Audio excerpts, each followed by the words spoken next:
Балалар, оқуға вазатпа қарап, жуынып, киімінде шапшаңырақ, шақырды тауық мана әлде қашан, қарап тұр терезеден күн жылтырап.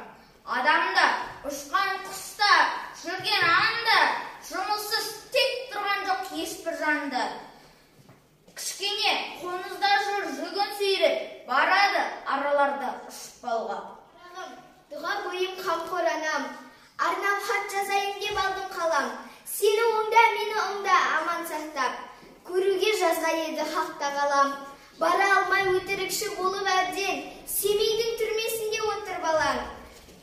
Мал ұрлап кісі өлтірген айыбы жоқ, өкімет өз зорлыққа. Ахмет Байтұрсынов. Қаз еді қатар ұшып қаңқылдаған, Сахара көлге қонып салқындаған, бір өртке қалдан шыққан душар болып, не қалды тәнімізден шарпылмаған. Алаштың адамының бәрі мәлім, кім қалды таразыға тартылмаған. Қазақ қалпы өлеңінен Алаштың өткен күнінің саян заман балдарын молдаларға беріп оқытқан. Сол себепті ары-қарай олардың білімдерін тереңдету үшін оларды Ресейге жіберген.